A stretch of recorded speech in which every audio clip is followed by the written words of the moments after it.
Today is the 3rd of January, and I received a very surprising news. I got my books! So I have not opened it yet. There are 12 cartons here. Very excited to unbox this. And with the check out the stock, there is more than 200 copies, almost 20 kg per box. As you know, books can be very heavy. Let's go in and bring this bad boys in, and we unbox it.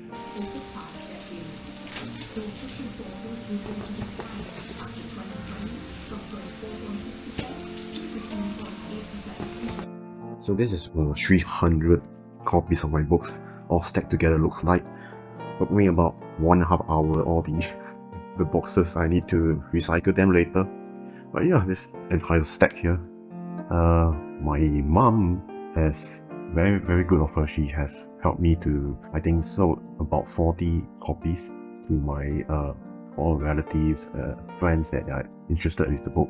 So the rest, definitely I will be setting up my online web store so that more people will be able to purchase the book. And of course, the upcoming events, I will bring some copies along.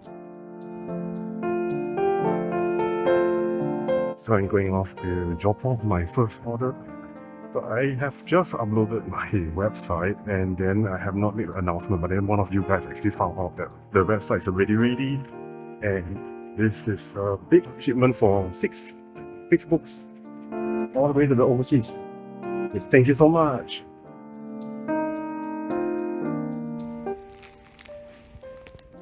I'm going to drop 2 copies of my book to the National Library for the legal deposit. Right now I'm looking for staff to help me process this. So yeah, the ISBN and everything. 2 copies physical. Yeah, this is the Hakka Yong Tau Hu. And the efficacy is yam. It's made of yam. The portion is quite small. It's expensive, 60-80. But yeah, it's a little bit disappointing when it comes to serving size. But it tastes not bad. The shallots, the garnishing, everything that you typically will find in a vector seed. I think the consistency is pretty good. It's not too chewy or rubbery. You can still taste the yam.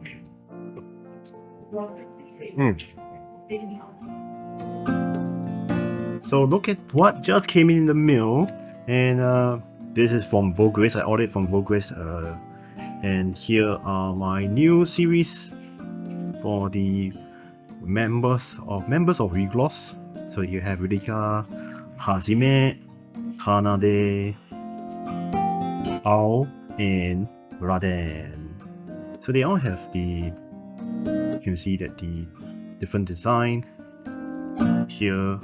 And initially I wanted to do the opposite side for, they have their stage outfit, their unit outfit.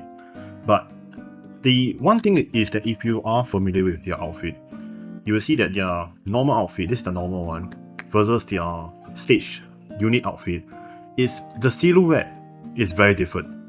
Very different. Like, for example, the Hajime will have a beret, and then Raden will have twin tails. And plus their costume is also very different. So I was trying my best to make it so that both sides will have a very different costume, but wow, it's damn difficult. At the end, I kind of just give up because if I end up forcing it, you will see there's a lot of the silhouette will be very different, where you kind of have to get really creative to the point that you will have to compromise the shape. Yeah, and I didn't expect Vograce to be so quick because I actually sent this order in at the start of New Year, 1st of January. And what happened is that usually they will take about 2 to 3 weeks, including you need to verify your files, then they will do their manufacturing production stage, and then they will send it to you with the delivery, the timeline, right?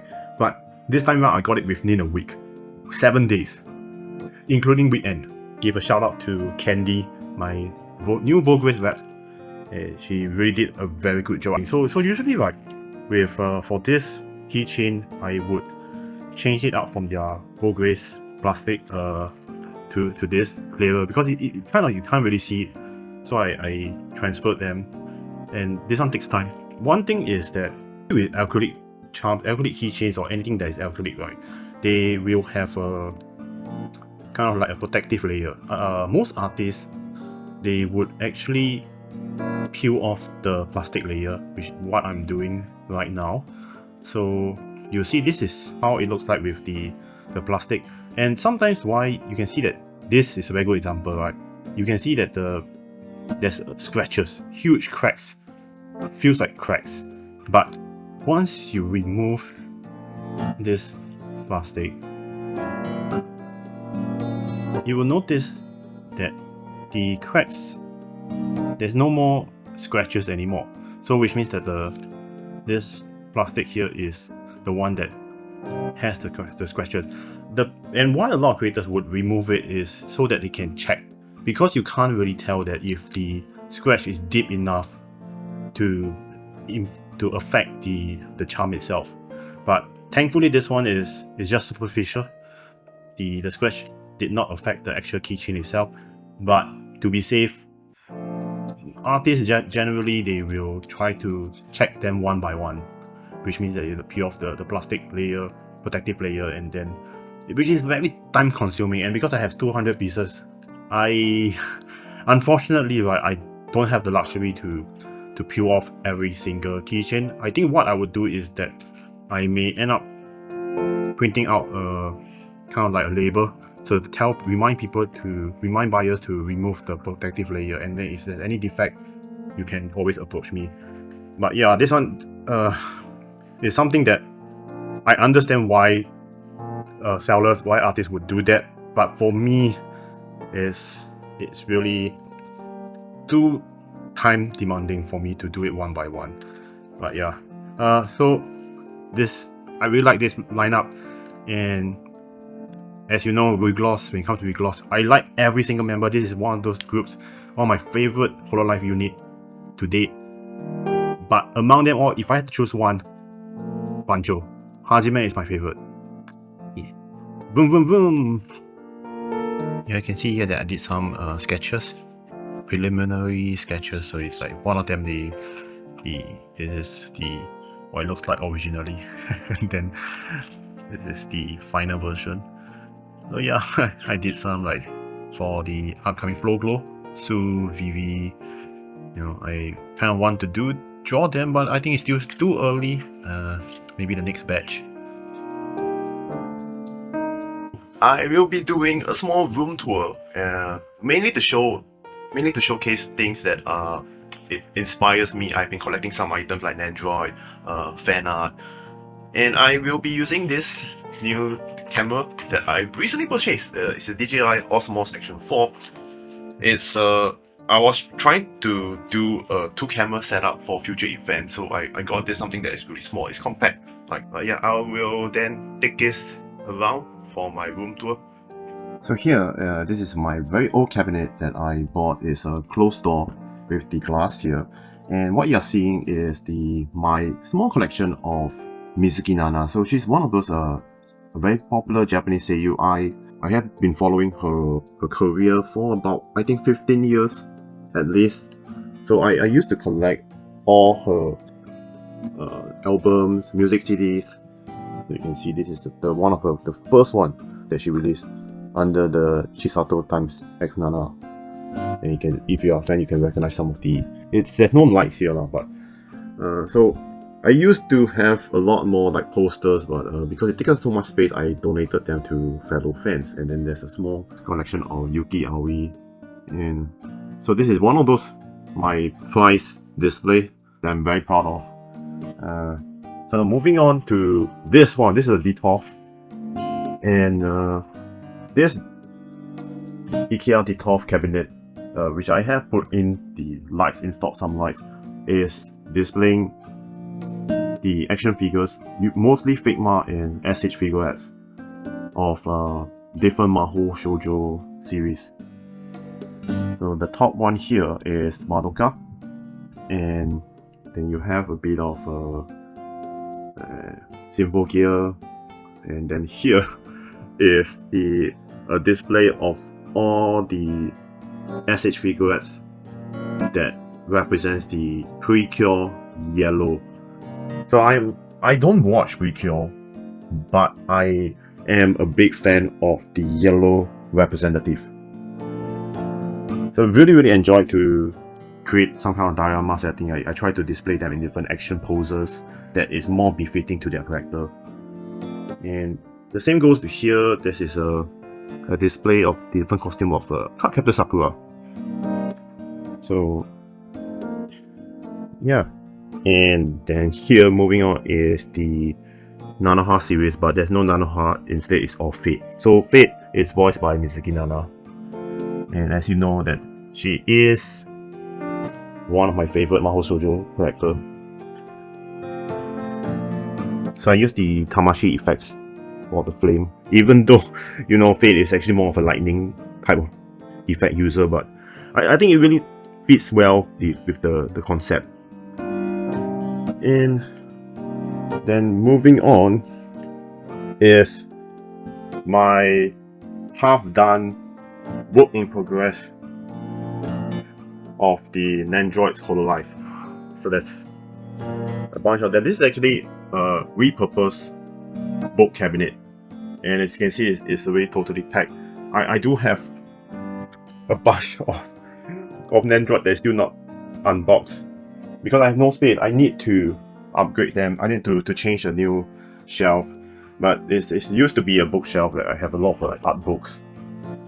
You can see that, and then some of the, it's a bit untidy, but there's a lot of the local comics, manga that I have a mass collected. And oh yeah, this one right here is a SG50 comics anthology, and one of the 12 artists happened to be me, so it's featured here. You can see here. So this SG50 is 10 years ago, exactly 10 years ago, because right now this year 2025 is they are celebrating the anniversary of Singapore's 60 year of independence. And right here, as you can see, is my favorite spot in the room is the display all types of fan art for my original series. So all my OCs are here. They all belong to one series because I have been working on this story for more than 10 years. I have been making a lot of different revisions. There's so many chapters that I have done in the past. It did not work out, so I script them and then redo. So this year, not this year, but last 2-3 years, right, when I made this book, I pretty much have already established the main plot. I'm not going to change anymore because if not, it will take me another 10 years, then I will never get decided. But here, all this art here are all by my friends or people who I've commissioned in the past. And you can see here, this section I have put here, this is all courtesy by Tiny Bird's Farts. So as you can see, all this, she has drawn so many art over the years for me, mostly as gifts, happy birthday kind of thing. So here is Kaya. Kaya is my protagonist of the story. The title is called Cake for a Lion, and she is the protagonist. Then there's the redhead Clarissa, the supporting protagonist Shenton, and there is the self-proclaimed Malayan, which is Lunette. So this Lunette, I really love this Lunette rendition because she looks so adorable here. One thing about Lunette is I would like to point out is that her design is there is this very thick eyebrow. There's a little bit of this ahoge kind of weird howlick, which is something that you will see in every other version of Lunette. So, and then there is the one of the main antagonists, Cyril Hall. So I know she likes Cyril a lot. So, and I am very thankful that she draws, because I have not really talked about Cyril a lot, which I will soon enough, because it's very important. If you're going to read my story in the future, then you will have to take note that this is a very important character. And then here is Rosemary. Rosemary is a character that was made by Tiny. It's not created by me. It's technically her OC, but I have adopted her. So I intend to have her included into my main story, but at a later point of it. Not sure when, but yeah, it will be. She will be inside as a supporting character. Then here we have Shiro. So Shiro, she has also drawn a couple. Here, Clarissa. I do have a very soft spot for Clarissa. I know, based on my friends' feedback, she is one of those characters that is not so likable in terms of personality because she is very kind of a strong-headed, very stubborn, and a bit too technical. So this lunette is drawn by Napion. I recently commissioned her in doing EOI, and this is by another Shiro, called Shiro Noko. She same thing, EOI. I asked her to draw Kaya, and then she has this very cute pencil drawn Kaya with the entire chibi body. Then Napion did a really nice rendition of lunette on this mini Shikji box. And here we have this is very rare. This is by my good friend Alchemaniac. So Alchemaniac, very popular artist. If you know, you know. But he drew this for me as a birthday gift. So Lunette and Clarissa in the cheerleader form. Designs that maybe next time I can commission him, because this is a gift, so I didn't expect that. And here this is by Bai. So Bai, I also commissioned her separately, and she has this. She did the Shri, my main trio, in the chibi form. So the whole thing about this story is that they is a Mahou shoujo. That's why I've been collecting a lot of Mahou shoujo, because I wanted to write a story about magical girls. It's not so. As you know that if you watch a lot of Mahou shoujo, there are two types of. There's two fields, and one of the aspect Mahou shoujo type is that it's very fantasy based, very, I think would say, more magical. Then there is another type that is more sci-fi, more technology based kind of Mahou shoujo. And my story, the style of Mahou shoujo is leaning towards the technological side of it. Well, there's some magical element to it. It's a very more gadget based.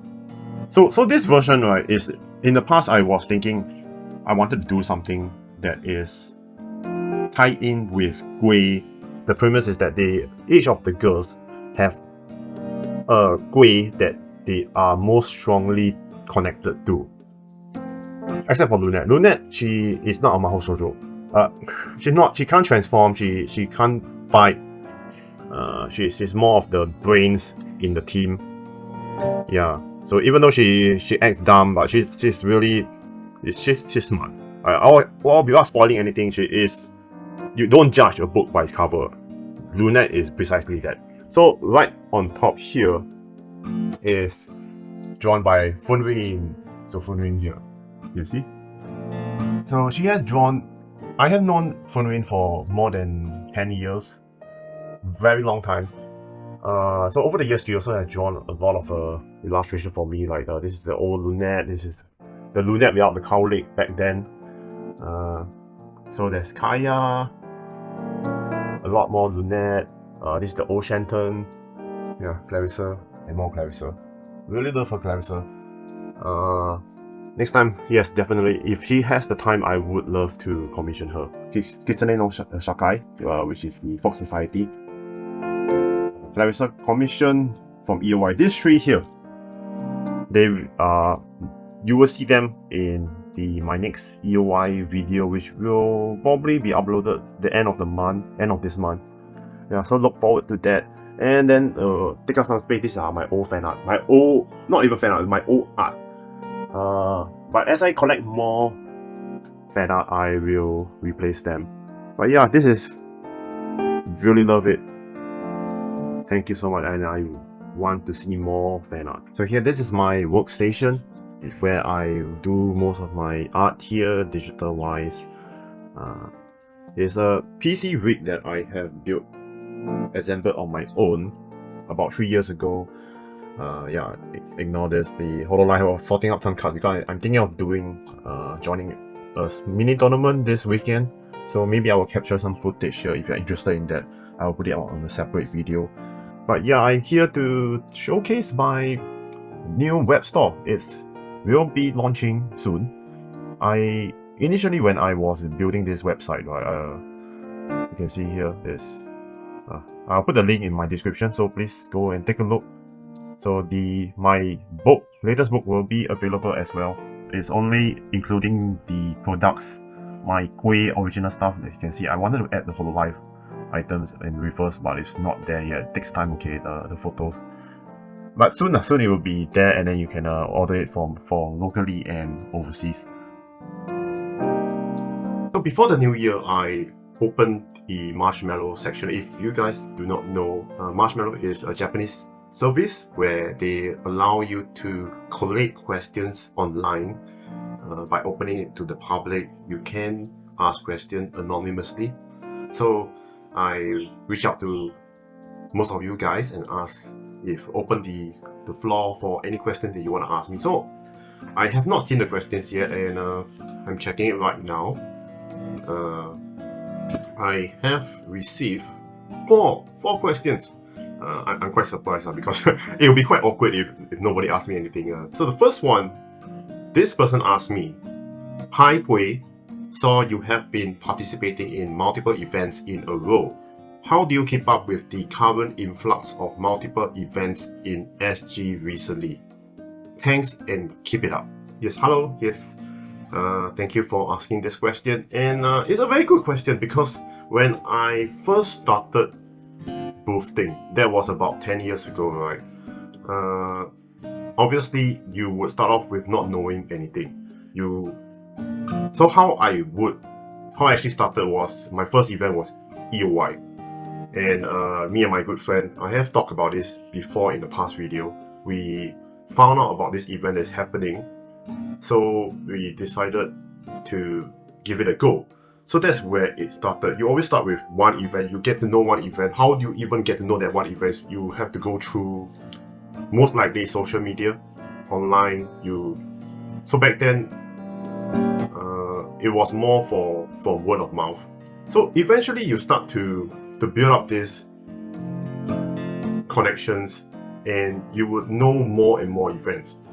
And once you get to know more people, more events, then you will also know about upcoming new events that will be popping up.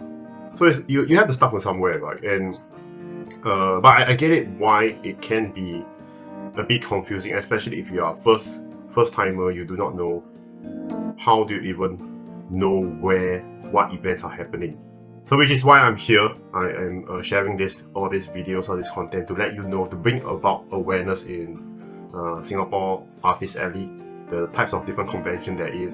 It is confusing, yes, but there are people like me, a few other very nice people who are willing to share, and so yeah, you can get to know what's happening and whatnot.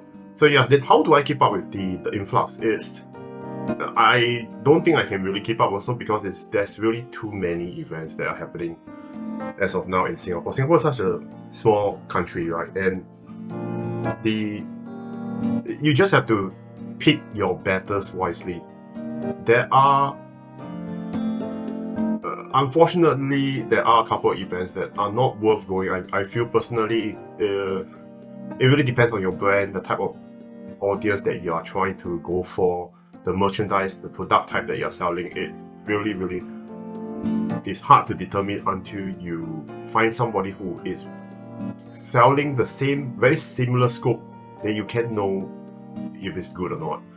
But for me, I go through all this through first-hand experience, so then I make this kind of content, make this kind of video, so to share.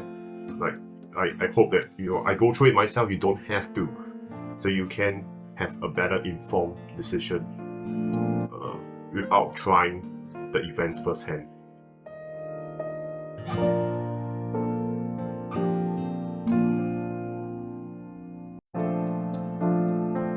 I hope that answered your question. So the second question.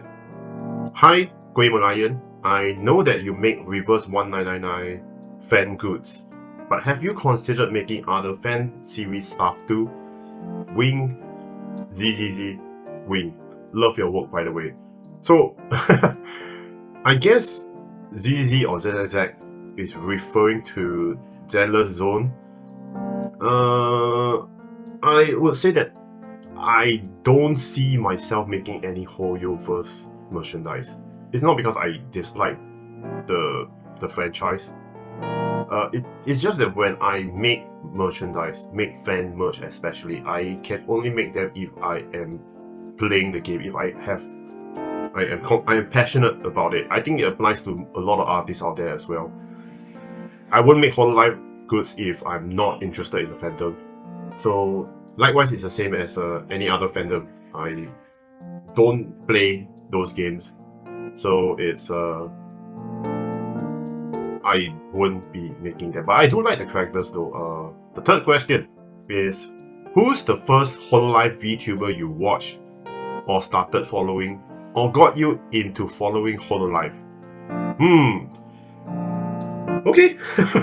Okay, this is a very interesting question. I have not shared this online before, but you will never guess who the first hololive member I got to know before I even recognized hololive. So how I started was just before the pandemic. I came across this clip, this translated clip on Hoshimashi Suisei. So yeah, Suisei was my first exposure to hololive. So this clip is very interesting because back then I was actually quite an avid player in TCG. I play a lot of trading card games. I play them in tournament setting as well, competitive. So back then, in particular, I was playing Vanguard, Cardfight Vanguard.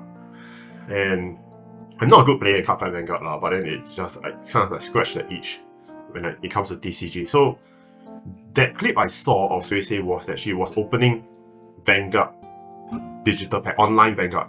And she was opening packs, she was trying to get, I believe, a Blaster Duck. So she kept trying to open it, it was damn funny. 支払いと最後に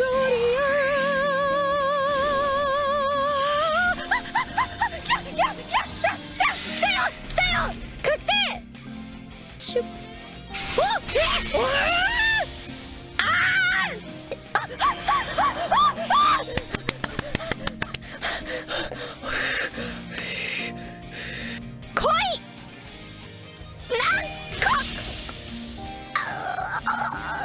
she was there, Animachi, her older sister was there also. Then they were just trying, she was getting addicted. This whole thing, trying to open packs. And then I decided to show it to my other Vanguard friend who said like, hey, you know, this anime girl is opening booster packs. It's so funny. Look at her, look at how obsessed she is. And that was where I kind of, the first thing I fall into this very deep rabbit hole that is hololive. This is hololive. So yeah, at that point I did not know what is hololive. I don't even know really what is VTuber in general. I thought VTuber back then very funny. I thought it was some kind of AI thing. Didn't understand the concept. Some anime girl. But yeah, so Suisei was my first hololive member I got to know. But she isn't my Oshi. She isn't my Oshi. So my first Oshi is not Watame. Watame back then she would debut around December 2019 if I remember correctly. So fresh members, I haven't gotten the opportunity to know them. So my first Oshi, hololive Oshi, is none other than Usara Pecola. Yeah, so this is my Pecoland citizenship card. See here, the official, and represent that I am a resident of Pecoland. I'm a Nuosagi. This came with the first anniversary. So the first anniversary, you can see this is it's actually handwritten by either Pecola or Pecomama, or maybe her brother. I'm not sure. It's one of them. But yeah, it's the first anniversary. So since her first year, she debuted in 2019. After that 2020, I've been following her. I don't really say too much. I always advertise myself as a Watame, but my first Oshi is actually Pecola, and it's not something that will change. So there's this Enma that I bought during the rabbit year in this Nosagi. So yeah, Pecola was the one that really got me hooked into hololive. Then after that, then everything just kind of like falls into place. I do have very exciting news because I will be attending the 2025 Holo Fest, the event itself, not the concert. So I'll be going there in person. So I'm not sure if I will be taking any video footage, but we shall see. That will happen in March, so it will be very soon. But yeah, thank you for asking this question. It's a very interesting one because it made me remember the good old days a few years ago. But yeah, so we move on to the final question. Hi Kuih Malayan, congrats on getting your YouTube partner program. Yeah, thank you. I binged your entire vlog series and I'm wondering what motivates you to get started with your YouTube channel. I want to start one too, but I don't think I am comfortable filming in public. Anyhow, love your content and keep it up. Thank you. No, thank you to you. Thank you to the viewers. To make it possible that I can get my YouTube partner program. It's not a very difficult thing to get, I guess, because you only need, what, 3,000 watch hours and the 500 subscriber. But it's still a milestone, and I didn't even plan to get it because real story here is that when I started my YouTube channel, I did not know what to do about it. I have always wanted to do long form video content, but it's the kind of thing where at the back of my head I always think, what do I have to offer in terms of content? Because I'm not passionate with videos. I don't enjoy editing, filming and things like that. It's never something that I want to do, but I just want to share my knowledge. And then, but at the same time, I thought to myself, I'm not knowledgeable in anything as well. So what can I bring to the table? So when I started out, my first video was just to do walk around. Very simple enough. Don't have to talk. I think the first video that was a Hanami market video, right? It didn't do well. Then I kind of understood from there that it's not something that people want to watch, or it's not good enough that will entice people to watch. So I tried to experiment with different things. I went to the hololive cafe, which garnered a bit of traction. Then from there, I tried something experimental with Kiet, with the arcade. Since then, I've been starting to do all these vlogs, all these event convention related vlogs, and it's not something I want to do for the entirety of this channel, because I do intend in 2025 this year I want to branch out to talking more about my original comics. But yeah, this is what actually motivates me to keep pressing on when it comes to this channel is because of all you guys, your kind words. You leave all these comments, and then I see you guys watch my videos, and that really helped me to continue doing this, because I know I get the validation that, okay, this is something that is useful to you guys. And that's the whole thing, because I want to make content that can help people. And so this is what the core motivation is for me. And I hope you can find something that you are passionate about, that, or even if you're not passionate about, it's something that it motivates you, it drives you to do more. And not only that, I think this year in particular, I want to do more overseas convention. I say more, right, but I have not actually featured any overseas convention yet in this channel. So hopefully in 2025, I'm trying to apply to some neighboring countries, nearby countries like Malaysia, Indonesia, Australia, New Zealand.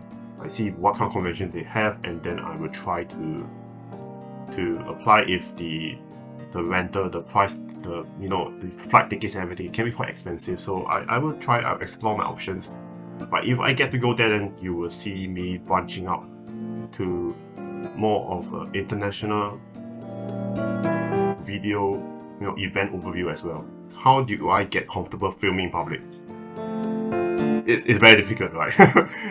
I remember when I started out doing videos out there in person, it's scary, it's very intimidating, because I had always this feeling that I could be offending somebody just by holding a camera, holding my phone out, trying to film people. Then people say, no,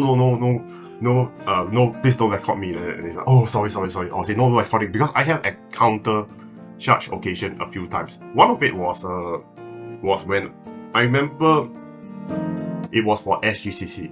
So it's not part of this channel, but one time I was filming personal recording at the, I think, Bayfront station. So Bayfront station inside, I was doing some recording. It was only 30 seconds, and they actually sent two staff, the MRT station staff, they sent two persons to go and confront me and tell me to stop recording, delete my footage. Yeah, it happened at Bayfront, and I was shocked because I know I wasn't doing anything illegal, I hope, but then they told me that, oh, you can't film. Then I asked why is that so. They said that if everyone they told me that the staff told me if everyone were like you filming, then you need to get permission. You need to have approval first before you can film all this, because who knows, you might be using it for commercial purpose, marketing thing, and I was confused, right? So I just said, oh, okay, sorry, I apologize, and then delete the footage, show them the evidence that there's no more of that. But yeah, you can kind of get into a little bit of trouble if you're not careful, but I think those are the kind of the rarity. But other than that, just be respectful. The general gist is that if anyone were to tell you, please don't record them or anything, you have to respect their wishes. Right? So because not everyone is open to having their face be in public, and yeah, so it's this kind of thing. I think that's where the discomfort comes from. Not because I am uncomfortable personally filming, but more of I'm afraid that I would offend people that I accidentally film. Yeah. But I think it really takes time, and so just be mindful and respectful. Yeah, thank you for asking this question. So that is the fourth and last question for this round. I will be keeping my marshmallow open, so if anyone has any questions you want to ask me in the future, then I will address them. If I see them, then I could probably make this a regular section for my future videos. End of the video, I will answer these questions as well if I have any. But yeah, thank you so much. Okay, before I end this video, I will click on my past entire 2024 sales. Let me just bring this up, the chart. So as you can see here is that what works for me and what doesn't work for me isn't necessarily the same for you. It is not applicable to everyone. The whole 2024, I have attended 10 conventions, 10 alleys, and all of them are on vlogs. You can check them out in my channel, except for the first one. The first one was this one called pop-up sales. It was kind of like a small, very small pop-up booth that it was pretty much just me and selling at a cafe for 3 days, and the rental was $50. But as you can see, it was because the first thing first, there was no publicity. I did not market myself, so it was entirely organic, the footfall and everything like that. $95 sales, $50 rental. So the rate is the rental for the cost of the space, and the green is my gross sales. You have to remember that this sales is not deductible from my other expenses, including the rental cost, the merchandise production, transportation, so on and so forth. So what you see on this graph, you have to keep in mind that there's a lot of hidden costs involved. I'm not going to go through every one of them because they are in my vlog, but 2024 for me, Dozing Fest Kelang in February, the early part of the year, was my best performing event, hands down. 994 sales versus the 140 because I was sharing with Yura, so the ratio difference was very big. The worst one was FOMO. That was the only event where I could not even break even when it comes to rental. Yeah, it's not necessarily a bad event, it's just the things that I sold there was not a good fit to the audience that they were attracting. So this one is a spoiler. The EOY, my vlog video, is not up yet. I think it will happen towards the end of this month, but you can see from here the sales is actually pretty good. 958 versus the rental. I was not sharing the table, so it's a little bit hefty. The price 448. Yeah, if you compare this, that EOI was my second best in terms of sales. I think what is not so worthwhile was Cosfair, CSF. Those two in particular, I barely make anything, if I even make a profit, because you have to deduct all the merchandise production, everything, etc. But yeah, I think the early part of the year was the best, and the middle part of the year had the worst performing period for me. I am attending 2 events next month, February. One of them is Dozin Fest Kallang. Will it be as good as last year? Because last year really is, for most people, it wasn't a very good year in terms of event, especially when a lot of my friends, they told me compared to 2023, their sales was overall worse. And I have asked my permission from a friend, Kola Eagy. He shared with me his own stats, so you can see here. I think it's not too much of a difference. He also attended around the same number of events, not necessarily the exact same type of events, but yeah, you can see the spread is about there. But anyway, he's a really nice guy. He's also making his new manga, so I will put his account details, the link, Instagram link, everything in my description, so please go and check it out, go and follow him. So 2024, the expenses that I incurred, including rental, covering the production cost, was about $11,000. Maybe some of the creators, you will say that this is it's not a big amount. I spent about $11,000, and the sales generated from events combined with some isolated sales, because I do not have a web store in 2024, amounted to $5,000. So you can do the maths lah. 11,000, then 5,000 sales, which means that I have a deficit of about $6,000. So yes, it's considered a loss, but I chalk it up as paper loss at the moment, because I still have a lot of the merchandise worth that I have not sold. Especially one of the biggest factor why I spent a lot of money last year is due to my books production that ran me about 3,000 plus. But okay, this is the harsh reality when it comes to personal business. You cannot expect the first year and second year to get a lot of profit. I think it's very rare. I think that's all I really have to say lah, because it's not very positive, optimistic at the moment. It is the reality, but yeah, it's don't feel bad for me, because it's not the end of the world. I'm not in debt. It's just, yes, I spend this amount of money and I have not been able to flip over this amount of sales yet. So I would like to share my goals and resolution for 2025. In the past, when I would make resolutions, I don't share it to anyone. I would just tell it to myself. I don't even record it down. And because of that, usually when you do that, or rather you don't do it, it's very easy to not follow through. And that was the issue for me. Hopefully by telling you guys to sharing it here online on YouTube, I can hold myself a bit more accountable. Next year, I will look back and see how many of the goals I have managed to carry through. I'm going to keep it fairly simple. For 2025, I have only 5 big goals. The first one is to publish my webcomic series, Cake for a Lion, online. So now I hope to... I not hope, but I do aim to publish it online. I'm not sure where yet. It could be Webtoons, it could be my... somewhere else. I have not... confirm this site anywhere yet, but when that happens, I will share it. I'll share the link to you guys online, so please look forward to that.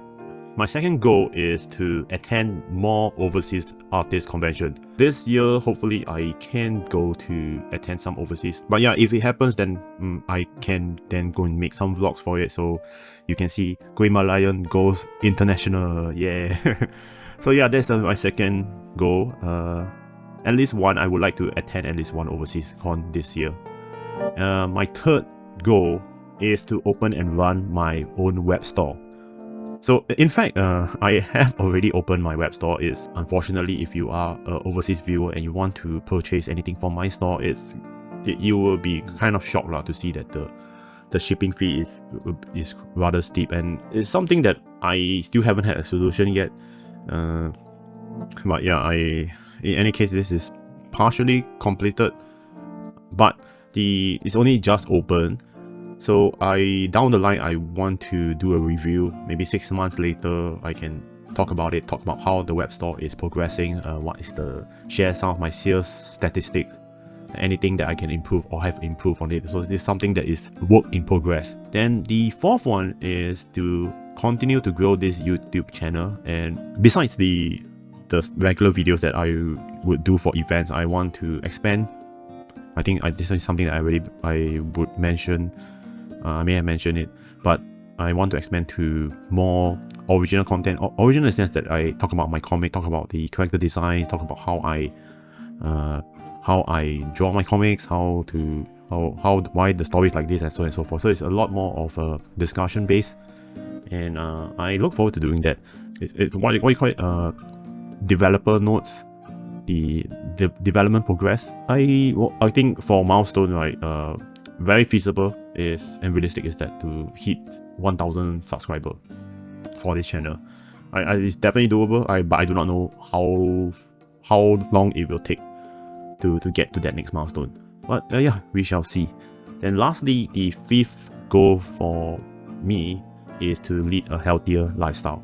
So when I talk about healthier lifestyle, it's more about eating right, eating healthy, and doing more workout. So eating healthy wise, start of the year I have been cooking more often than eating out, because back then in the past I usually would go out and eat, and if you know Singapore, yeah, go out and eat most of the time. I would say 4 out of 5 times I will be eating Cai Fan. It's mixed vegetable, and it's the kind of thing that it's not healthy, because the way that they cook the food, right, the dishes is a lot of sodium. They put a lot of salt, they put a lot of gravy that can contain sugar as well. A lot of things, the oil they use, you do not know, because they don't tell you, right, what's the ingredients that they use, the additives that they use. So it can get very unhealthy easily, especially if you eat it so often like I do. My doctor has also already warned me, but suggest that I shouldn't go and eat Cai Fan so often. So yeah, I have been cooking since the start of the year. At least when you cook it yourself, you can control what you put it into your dishes. So it is I feel that it's definitely a step up. But of course, I'm not saying that I won't go out and eat, because eating out is still extremely convenient, and in Singapore it can be very affordable, because sometimes, overseas country, yeah, if you eat out, it is quite costly, pricey, right? But here, you go to the hawker center, you go to the food court, one good meal costs you what, $5, $6, and it's a big meal. Yeah, it's convenient, and sometimes you just want to eat, for example, ramen. But I can cook ramen. I've cooked ramen before. But if you want to cook only one serving of ramen, then you need to go and buy the fresh ingredients, the pork, the pork you want to cook, the egg, you prepare everything just for one serving is very tedious, right? So rather than that, you can just go and eat out. But yeah, I try. I hope to just watch what I eat, reduce on the things that are unhealthy, like cut out sugary stuff, kueh especially. Yeah, it has been quite unhealthy for me to I kind of like last year doing the trying to finish up the kueh thing, so I ate a lot of kueh, a lot. So yeah, now I don't have to, so I can restrict myself a little bit better.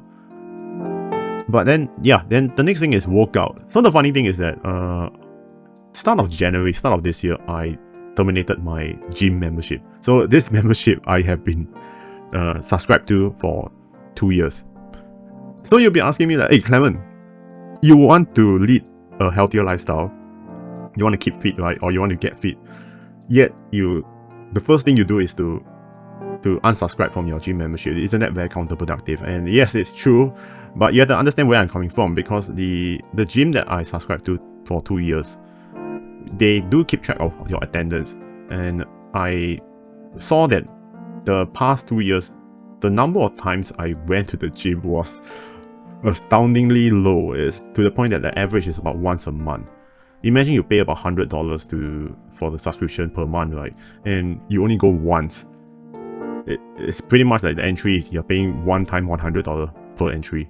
It's ridiculous. So and that was the point I was making the effort to go to the gym.